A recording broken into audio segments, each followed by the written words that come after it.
Hello दोस्तों, good morning. स्वागत है एक बार फिर से आप सभी का एमजेटी एजुकेशन में।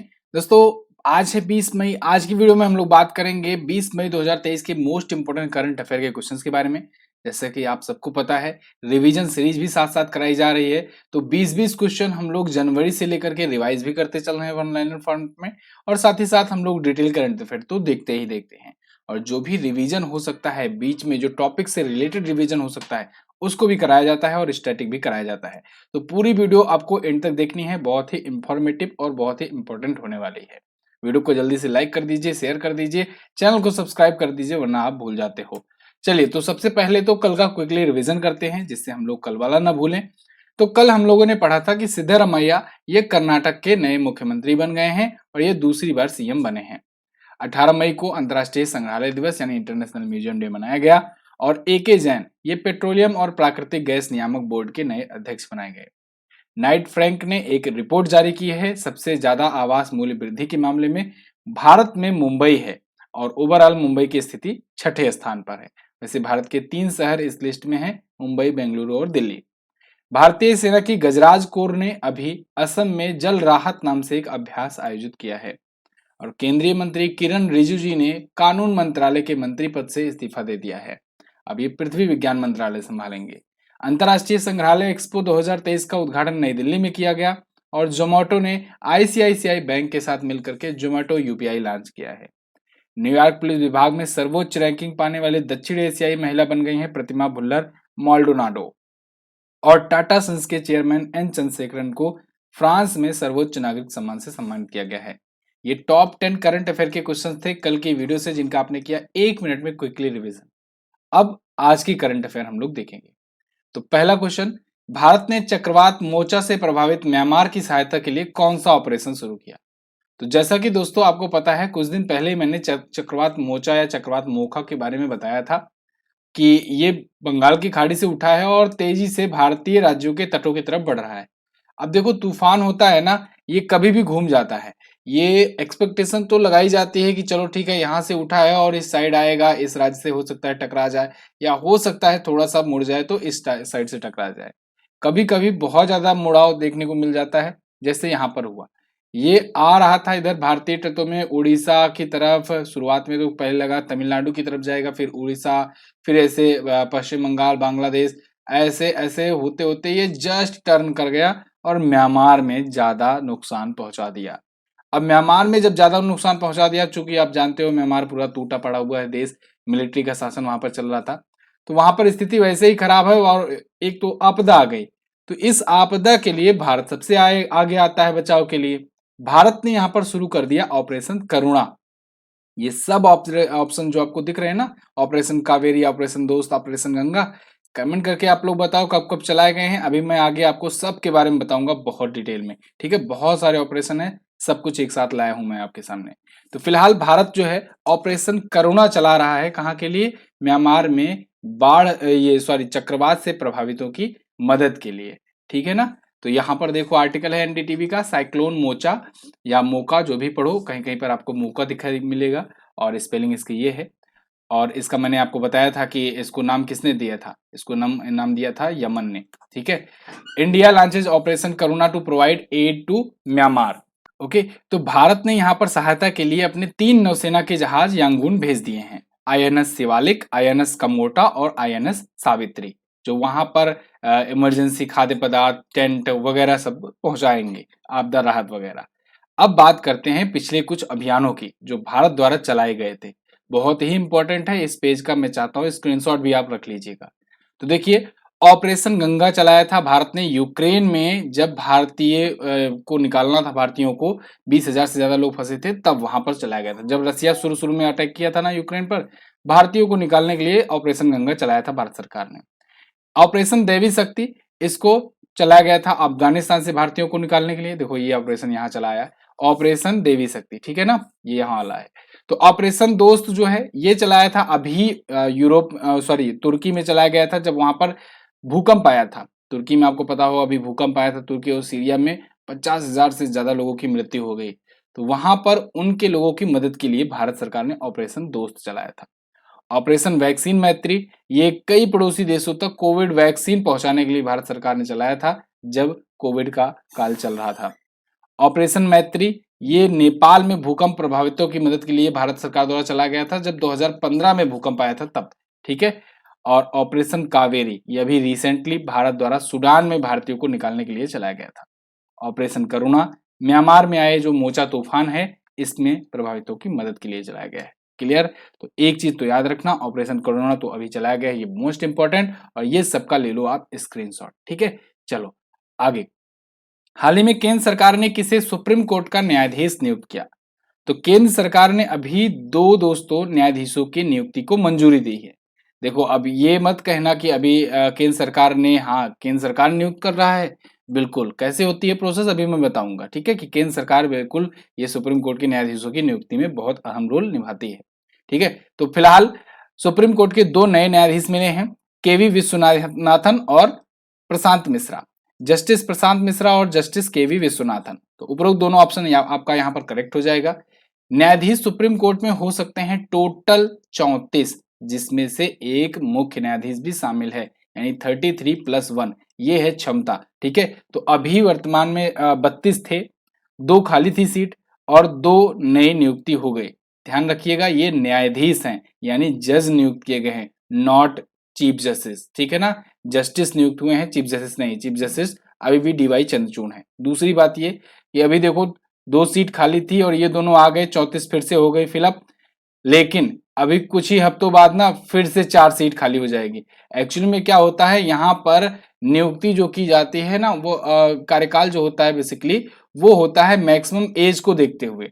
तो 65 वर्ष या 66 वर्ष मुख्य न्यायाधीश की बात करें तो इन सब की ये मैक्सिमम एज जैसे हो जाती है ना, तब ये रिटायर हो जाते हैं। और अब सोचो सुप्रीम कोर्ट का मुख्य न्यायाधीश पहुंचते पहुंचते वैसे ही ये लोग बुढ़े हो जाते हैं। ठीक है। तो इसीलिए कोई 10 दिन के लिए, कोई 10 महीने के लिए, कोई 2 साल के लिए, ऐसे ही सब नियुक्त होते हैं। उसके बाद उनका जैसे ही एज पूरा होता है वो रिटायर होते रहते हैं, इसीलिए सीटें खाली होती रहती हैं। ठीक है। तो फिलहाल ये आर्टिकल आपके सामने है। देखो, प्रशांत मिश्रा जी ये आंध्र प्रदेश हाईकोर्ट के चीफ जस्टिस थे। ठीक है। और एडवोकेट रहे हैं विश्वनाथन, जो कि नियुक्त कर दिए गए अब वहीं पर जज। तो काफी सीनियर वकील रहे हैं, यहाँ पर एडवोकेट थे विश्वनाथन साहब, और इनको अब प्रमोट करके वहीं पर जज बना दिया गया। ठीक है। तो देखो, सुप्रीम कोर्ट जो है ये कहां पर है, ये है नई दिल्ली में। अब जब यहाँ पर न्यायाधीशों को नियुक्त करना होता है ना, तो एक बनाया जाता है कॉलेजियम। कॉलेजियम में सीजीआई की अध्यक्षता वाली कॉलेजियम हो सकता है, या फिर कुछ जजों की बेंच वाली कॉलेजियम हो सकती है। वो लोग क्या करते हैं, नाम को रिकमेंड करते हैं। जब नाम रिकमेंड करते हैं कि मतलब एक प्रकार से कहो लिस्ट भेजते हैं अपनी तरफ से कि मेरे हिसाब से इनको सुप्रीम कोर्ट में नियुक्त कर दिया जाना चाहिए जज के रूप में। ठीक है भाई, 33 जज हैं प्लस एक चीफ जस्टिस होता है, तो 33 जज जो हैं वो अहम रोल निभाते हैं, हेल्प करते हैं सुप्रीम कोर्ट की। तो वो जज कौन कौन से होंगे, इसके लिए जो कॉलेजियम बनाया जाता है ना, वो लोग एक लिस्ट देते हैं केंद्र सरकार को और बोलते हैं कि हाँ यहाँ वाला जो चीफ जस्टिस है, मतलब इस हाई कोर्ट का चीफ जस्टिस है, या फिर इस हाई कोर्ट का जज है, या फिर सुप्रीम कोर्ट में ही कोई अच्छा वकील है, ठीक है, तो इनको जज बना देना चाहिए। तब फिर ये लिस्ट जाती है केंद्र सरकार के पास, और केंद्र सरकार की जो नियुक्ति कमेटी है उसके द्वारा मंजूरी मिलती है, और जब मंजूरी मिल जाती है तभी वो नियुक्त होता है न्यायाधीश। ठीक है ना, इस हिसाब से केंद्र सरकार का भी अहम रोल होता है। ठीक है, नियुक्ति में किसी भी सुप्रीम कोर्ट के जज के लिए। क्लियर। तो उच्चतम न्यायालय में न्यायाधीशों की अधिकतम स्वीकृति संख्या 34 है, ये बात ध्यान रखिएगा। एक बात मैंने और बताया था आपको कि देखो सुप्रीम कोर्ट जो है ना, ये भी रेट जारी करता है और हाई कोर्ट भी रेट जारी करता है। सुप्रीम कोर्ट अनुच्छेद 32 के तहत रेट जारी करता है, ये क्वेश्चन भी पूछा गया था बहुत बार। और जो हाई कोर्ट होता है वो अनुच्छेद 226 के तहत रेट जारी करता है। ठीक है ना, अनुच्छेद 32 को डॉक्टर BR अम्बेडकर जी ने संविधान की आत्मा भी कहा है। ठीक है, ये सभी पॉइंट्स आप ध्यान रखेंगे। वैसे भारत में टोटल हाई कोर्ट की संख्या कितनी है, 25। 25वां वाला हाई कोर्ट कौन सा है, अमरावती हाई कोर्ट। कौन सा, अमरावती हाई कोर्ट है, याद रखना, आंध्र प्रदेश का। ठीक, आगे। हाल ही में कहां पर फीफा विश्व कप 2026 के ऑफिशियल ब्रांड का अनावरण किया गया, ऑफिशियल ब्रांड लोगो का? तो दोस्तों अभी लॉस एंजल्स अमेरिका में फीफा वर्ल्ड कप 2026 का ब्रांड लोगो लॉन्च किया गया है। यहाँ पर देखिए कुछ इस प्रकार से लोगो होगा, और फीफा अनवील 2026 वर्ल्ड कप लोगो कुछ इस प्रकार से होगा। और 2026 का वर्ल्ड कप कहाँ होने वाला है, ये तो बिल्कुल आपको याद होना चाहिए, कई बार मैंने याद करवाया है आपको। कहाँ पर होगा? ये होगा लॉस एंजल्स में, अमेरिका में, साथ ही साथ में कहाँ पर? मैक्सिको में, साथ ही साथ में कहाँ पर? कनाडा में। इस बार 3 देश मिलकर के इसको होस्ट करने जा रहे हैं, ठीक है, फीफा वर्ल्ड कप को 2026 वाले। 2022 वाला कहाँ पर हुआ था? ये हुआ था कतर में, कतर में हुआ था। तो 2026 वाला अभी होना है और इसके लिए लोगो वगैरह लॉन्च किया जाना शुरू कर दिया गया है। इस बार का ये 23वां संस्करण होगा, जून जुलाई 2026 में आयोजित होगा। अभी 2022 वाले 22वें संस्करण की बात करें तो इसको जीता था अर्जेंटीना ने। अर्जेंटीना ने फ्रांस को हरा करके जीता था। अर्जेंटीना की टीम के जो कैप्टन है वो कौन है? Lionel Messi, Lionel Messi.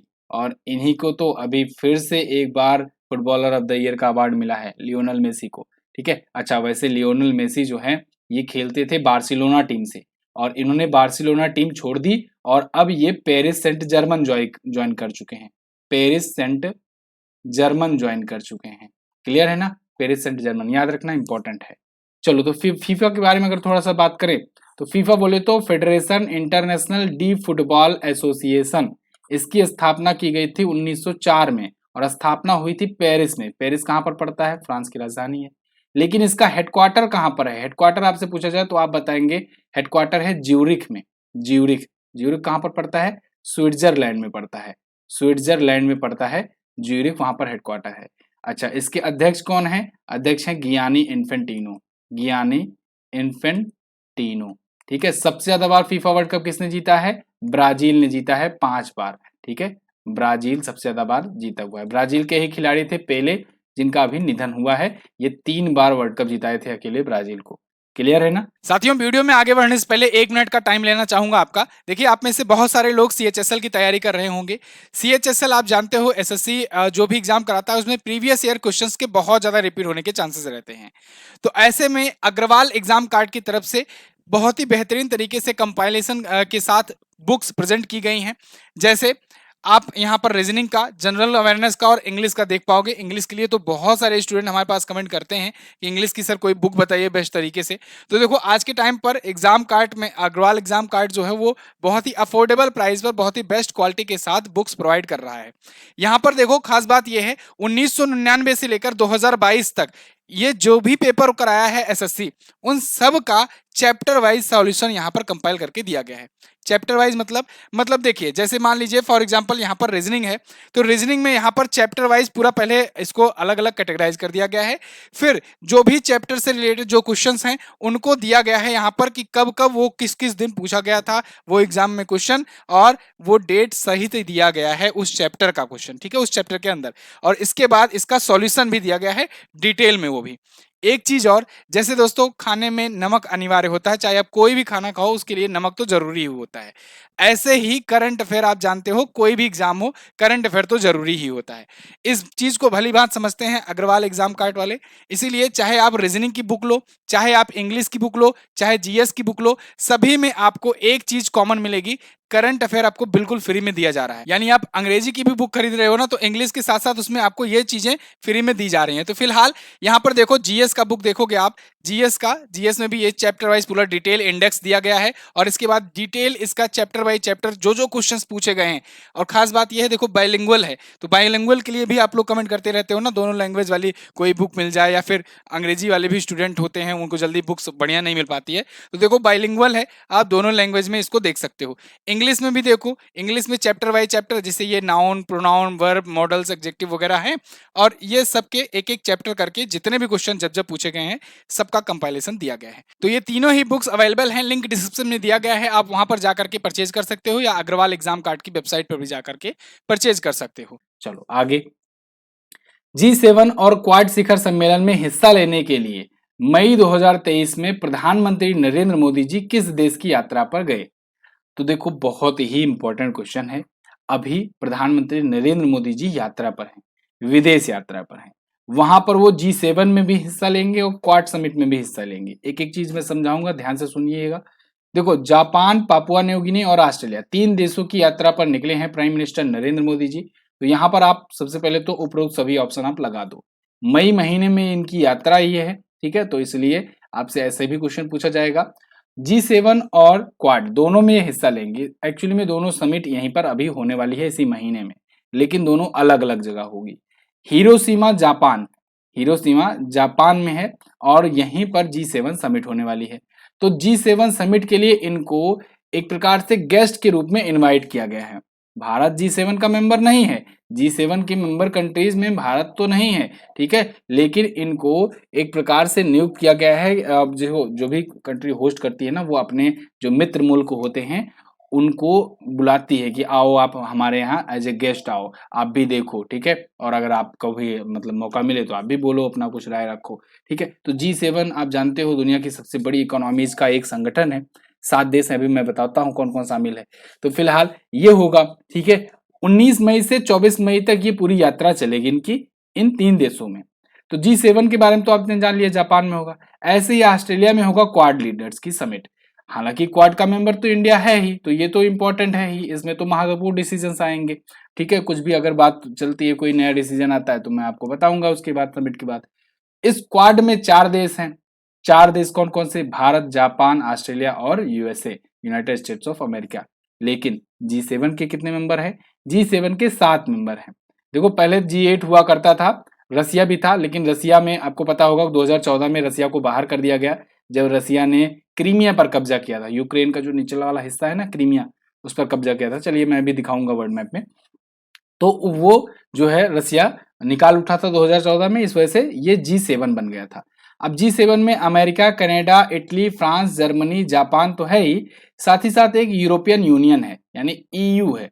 ये एक देश नहीं है, ये एक संगठन है, ठीक है ना। तो ध्यान रखना है इस बात को। और क्वाड के मेंबर तो आप जानते हो, भारत, जापान, ऑस्ट्रेलिया, अमेरिका। चलिए अब थोड़ा सा वर्ल्ड मैप का भी आपको थोड़ा सा टहला देते हैं, एक प्रकार से घुमा देते हैं, जिससे आपको चीजों को पता लग जाए कौन सा देश कहाँ पर है।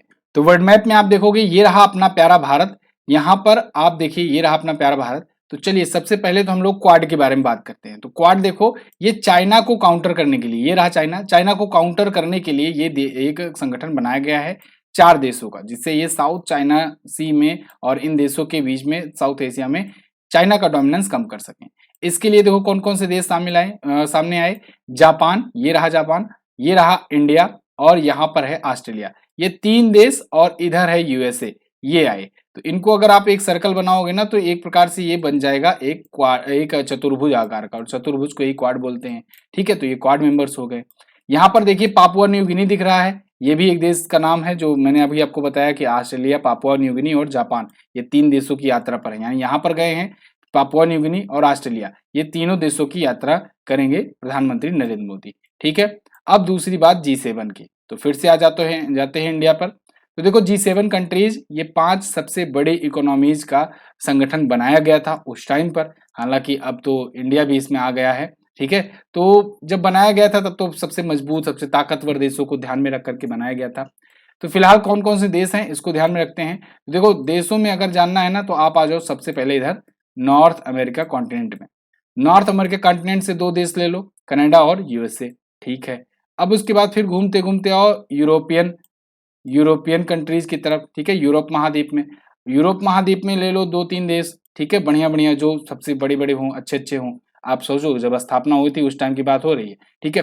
तो उसमें देखो यहाँ पर यूनाइटेड किंगडम को लेते तो, लेकिन कहे कि यूरोपियन यूनियन आ रहा है, तो यूरोपियन यूनियन आ रहा है तो फिर क्या दिक्कत ही है, उसी में सब आ जाएंगे, यहाँ पर बहुत सारे देश आ जाएंगे। लेकिन ये तो बाद में हुआ कि ब्रिटेन एग्जिट हो गया, ब्रेग्जिट हो गया यूरोपियन यूनियन से, ठीक है, वो तो बात की बात हुई, इसीलिए ब्रिटेन को यहाँ पर हटा दो। लेकिन अभी भी देखो जर्मनी, फ्रांस और इटली, ये 3 मजबूत देश इसमें शामिल थे, और इनको इसमें अभी भी रखा गया है। तो इटली, फ्रांस और जर्मनी आज भी है, ब्रिटेन नहीं है क्योंकि यूरोपियन यूनियन है, ठीक है, और ब्रिटेन हालांकि यूरोपियन यूनियन छोड़ चुका है। इसके बाद एशिया से किसको लोगे? एशिया से आकर जापान को ले लिए ये, क्योंकि जापान बड़ी इकोनॉमी थी भाई, ठीक है। तो ये 7 देशों का एक समूह है, 7 देश नहीं कहेंगे, बेसिकली 6 देश और एक संगठन का समूह है। अगला है, हाल ही में आयोजित south Asian youth TT championship में भारत ने कुल कितना मेडल जीता? तो भारत ने देखो टोटल गोल्ड जीता है 16, यहाँ कुल गोल्ड ही पूछा गया है, कुल स्वर्ण पदक। तो 16 गोल्ड जीते हैं south Asian youth TT championship में। टीटी बोले तो टेबल टेनिस चैंपियनशिप में भारत ने जीते हैं 16 गोल्ड मेडल। यहाँ पर देखो आप, south Asian youth table tennis championship 2023, ये कंक्लूड्स इन ईटानगर, मतलब ईटानगर में ये संपन्न हुआ। ईटानगर कहाँ पर है? ईटानगर आप जानते हो अरुणाचल प्रदेश की राजधानी है, तो वहीं पर यह आयोजित किया गया था, ठीक है। भारत ने इसमें 16 गोल्ड जीते हुए हैं। इसमें 6 देश शामिल थे, भूटान, बांग्लादेश, भारत, मालदीव, श्रीलंका और नेपाल। ठीक है, 6 देशों के 100 से ज्यादा इसमें एथलीट हिस्सा लिए थे। टेबल टेनिस का ये गेम होता है। टेबल टेनिस में आपको बता चुका हूं किसका राष्ट्रीय खेल है, चाइना का, ध्यान रखना। चाइना का नेशनल गेम है टेबल टेनिस और भारत ने इसको होस्ट किया था और यही सबसे ज्यादा गोल्ड लाया है। आगे, हाल ही में संघ लोक सेवा आयोग के नए अध्यक्ष कौन नियुक्त किए गए, यूपीएससी के नए अध्यक्ष। तो यूपीएससी के नए चेयरमैन दोस्तों बन गए हैं मनोज सोनी। मनोज सोनी जी को नियुक्त किया गया है। यहाँ पर देखो, इन्होंने शपथ ले ली है। इससे पहले ये गुजरात की 2 यूनिवर्सिटीज में वाइस चांसलर के पद पर ये काम कर चुके हैं, मनोज सोनी जी। ठीक है, तो इनको जो वरिष्ठ सदस्य हैं यूपीएससी की, स्मिता नागराज, इन्होंने इनको शपथ दिलाई और ये अब बन गए नए अध्यक्ष यूपीएससी के। यूपीएससी बोले तो यूनियन पब्लिक सर्विस कमीशन। अच्छा, ये 2 यूनिवर्सिटीज हैं जिनके ये जिनके कहें कुलपति रह चुके हैं, वाइस चांसलर रह चुके हैं, डॉक्टर बाबा साहब अम्बेडकर मुक्त विश्वविद्यालय और महाराजा सयाजीराव विश्वविद्यालय के। वैसे वे भारत के सबसे युवा कुलपति थे। बात करें अगर यूपीएससी की, यूपीएससी दोस्तों भारत संविधान के अनुच्छेद 315 से 323 में इसके बारे में वर्णन किया गया है। ठीक है, बहुत पूछा जाता है ये कि संघ लोक सेवा आयोग के सदस्यों की नियुक्ति कौन करता है, अध्यक्ष की नियुक्ति कौन करता है, या इसके बारे में किस अनुच्छेद में उल्लेख किया गया है। तो ये दोनों टाइप के क्वेश्चन बहुत पूछे जाते हैं। तो याद रखना 315 से 323 अनुच्छेद है और नियुक्ति हमेशा राष्ट्रपति के द्वारा की जाती है। ठीक है, यानी राष्ट्रपति ही नाम डिसाइड करता है और फाइनल इनको नियुक्त करता है, संघ लोक सेवा आयोग के अध्यक्षों की। ठीक है, और उपाध्यक्ष और सदस्यों की भी। ओके, तो यूपीएससी ये हुआ। यूपीएससी के थ्रू ही बहुत सारे एग्जाम कराए जाते हैं, आप जानते हो, जैसे सिविल सर्विसेज के एग्जाम हो गए, सीडीएस के एग्जाम हो गए। ठीक है, अगला, संयुक्त राष्ट्र के अनुसार 2024 में भारतीय अर्थव्यवस्था में कितने प्रतिशत की बढ़ोतरी की उम्मीद की गई। तो यूनाइटेड नेशन ने एक अपनी रिपोर्ट जारी की है, इसमें भारत के लिए इसने प्रिडिक्ट किया है कि आने वाले 2024 के फाइनेंशियल ईयर में भारत की जीडीपी ग्रोथ रेट जो होगी वो 6.7% की होगी, यानी भारत की जीडीपी 6.7% की दर से बढ़ेगी। ठीक है, 2024 में। जीडीपी बोले तो ग्रॉस डोमेस्टिक प्रोडक्ट, ये मैं आपको उस दिन बताया था। ठीक है, फिर से बता दूंगा, कोई दिक्कत वाली बात नहीं है, आपको अच्छे से समझ में आना चाहिए बस। ग्रॉस डोमेस्टिक प्रोडक्ट कहते हैं।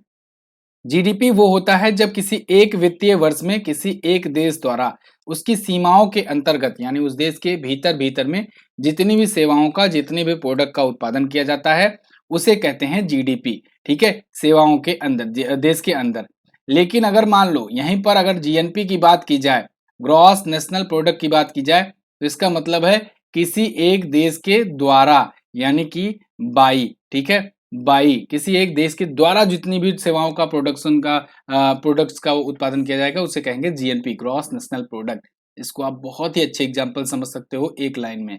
जीडीपी कहता है made in India, made in India. ठीक है ना, आओ इंडिया में बनाओ, या जितना भी बन रहा है इंडिया में उसकी बात।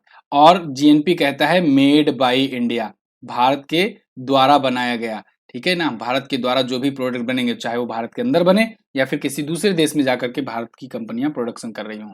तो मेड बाई इंडिया और मेड इन इंडिया दोनों है, आप समझ जाओ किसी एक वित्तीय वर्ष के अंतर्गत, यही है जीडीपी और जीएनपी। बहुत ही बढ़िया इसका परफेक्ट एग्जाम्पल है। ठीक है, चलो, यूनाइटेड नेशन ऑर्गेनाइजेशन की बात करें तो 24 अक्टूबर 1945 को इसकी स्थापना हुई थी। 24 अक्टूबर को इसीलिए यूएनओ डे भी मनाया जाता है और 24 अक्टूबर को एक और दिवस मनाया जाता है, अंतर्राष्ट्रीय पोलियो दिवस। ठीक है, हेडक्वार्टर न्यूयॉर्क में है, महासचिव हैं एंटोनियो गुटरेस। अगला, हाल ही में जारी आईसीसी पुरुष वनडे रैंकिंग में, बैटिंग रैंकिंग में शीर्ष पर कौन सा खिलाड़ी है। तो देखो, शीर्ष पर हैं बाबर आजम। आईसीसी ने अभी वनडे की रैंकिंग जारी की है और इसमें बैटिंग में बाबर आजम जो है ये टॉप पर है। यहाँ पर देख लो, बैटिंग की, बॉलिंग की और ऑलराउंडर तीनों प्रकार की लिस्ट है। तो बाबर आजम 886 पॉइंट्स के साथ ये टॉप पर हैं, पाकिस्तान के रहने वाले हैं। इसके अलावा जोश हेजलवुड जो कि ऑस्ट्रेलिया के बॉलर हैं, ये 705 पॉइंट के साथ ये हैं बॉलिंग में टॉप पर। और साकिब अल हसन ये ऑलराउंडर में टॉप पर तो बने ही रहते हैं। तो 367 पॉइंट के साथ ये बांग्लादेश के साकिब अल हसन ये ऑलराउंडर्स में टॉप पर हैं। अब यहाँ पर इंपॉर्टेंट बात क्या है कि इंडियन प्लेयर कौन कौन से हैं, कहाँ कहाँ पर हैं। तो देखो, वनडे रैंकिंग में शुभमन गिल ये 5वें स्थान पर आ गए हैं, युवा प्लेयर हैं भारत के। और यहाँ विराट कोहली की रैंकिंग में थोड़ा सा देखो डाउन देखने को मिला है, एक रैंक नीचे आ गए हैं। इंडिया के हैं विराट कोहली 8वें नंबर पे और रोहित शर्मा ये 10वें नंबर पर, यानी कि टॉप 10 में 3 भारतीय। इसके अलावा यहाँ पर देखो मोहम्मद सिराज जो है ये बॉलिंग में दूसरे स्थान पर है, इकलौते भारतीय टॉप 10 में। इसके अलावा यहाँ ऑलराउंडर्स में तो कोई है ही नहीं, ठीक है, भारतीय। तो ये रैंकिंग कौन जारी किया? आईसीसी। आईसीसी बोले तो इंटरनेशनल क्रिकेट काउंसिल। स्थापना कब हुई थी? 1909 में। और मुख्यालय कहाँ पर है? दुबई में है। और इसके अध्यक्ष कौन है? Greg Barclay. ग्रेग बार्कले हैं इसके अध्यक्ष, ठीक है, ग्रेग बार्कले। और इसके सीईओ कौन है? जियोफ अलार्डिस। जियोफ अलार्डिस, ठीक है ना, ये इसके सीईओ हैं, चीफ एग्जीक्यूटिव ऑफिसर है। आईसीसी का वर्ल्ड कप होने वाला है इस साल और भारत करेगा मेजबानी, ठीक है, अक्टूबर महीने में। अगला क्वेश्चन मोस्ट इंपॉर्टेंट, कल बहुत बड़ी एक शॉकिंग न्यूज लेकर के आया। आरबीआई ने दोस्तों अनाउंस किया कि वो 2000 रुपए के नोटों को वापस लेगा, यानी जिनके पास है अब वो कूड़ा हो गया फिर से, ठीक है, ब्लैक मनी के रूप में अगर जिसने रखा है तो। जो व्हाइट मनी रखा है उसके लिए ठीक है, वो बैंकों में जमा कर सकता है, ठीक है। तो आरबीआई ने अनाउंस किया है कि 2000 के जो नोट हैं अब उन्हें वापस लेगा आरबीआई। वो मार्केट में वो मतलब नई छपाई नहीं होगी, चलेंगे अभी 30 सितंबर तक। 30 सितंबर तक चलेंगे जो मार्केट में है। कोशिश आपकी ये होनी चाहिए कि आप जाओ बैंक में धीरे धीरे करके जमा कर दो, लेकिन 4 महीने का प्रॉपर समय दिया गया है, तो आप एक बार में 20,000 रुपए जमा कर सकते हो, ठीक है, इससे ज्यादा नहीं जमा कर सकते हो एक बार में। तो 30 सितंबर की ये डेडलाइन दी गई है। इसके पहले पहले जिनके पास है व्हाइट मनी के रूप में वो बैंकों के पास जमा करते हैं। पिछली नोटबंदी कब हुई थी? 8 नवंबर 2016 को नोटबंदी हुई थी। 500 और 1000 रुपए के नोट बदले गए थे। बदले क्या गए थे? मतलब इनको बंद किए गए थे पुराने वाले, और नया जब आया तो 500 और 2000 का आया था, 1000 का नहीं आया था। कुछ पॉइंट और है इंपॉर्टेंट जो पूछे जा सकते हैं, जैसे नोटबंदी के दौरान कौन था गवर्नर?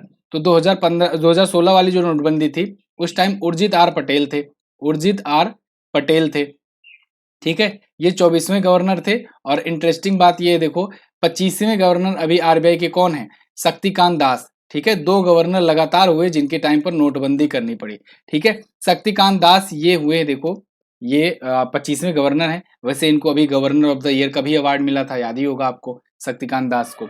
आरबीआई के बारे में बेसिक चीजें, आरबीआई भारत का सेंट्रल बैंक है, मुद्रा छापने का, बैन करने का सारा का कुछ अधिकार इसी के ऊपर होता है। रिजर्व बैंक ऑफ इंडिया, इसकी स्थापना 1 अप्रैल 1935 को हुई थी और मुंबई में इसका हेडक्वार्टर है। आगे, भारत के सबसे बड़े स्काई वॉक पुल का उद्घाटन किस राज्य में किया गया? इसका उद्घाटन किया गया तमिलनाडु में। तमिलनाडु के जो सीएम हैं एमके स्टालिन जी, इन्होंने इसका अभी उद्घाटन किया। यहाँ पर देखो द इंडियन एक्सप्रेस का आर्टिकल, ये ब्रिज अपने देश का वन ऑफ द लॉन्गेस्ट एक ब्रिज है, ठीक है। तो स्काई वॉक ब्रिज है, 570 मीटर की इसकी लंबाई है।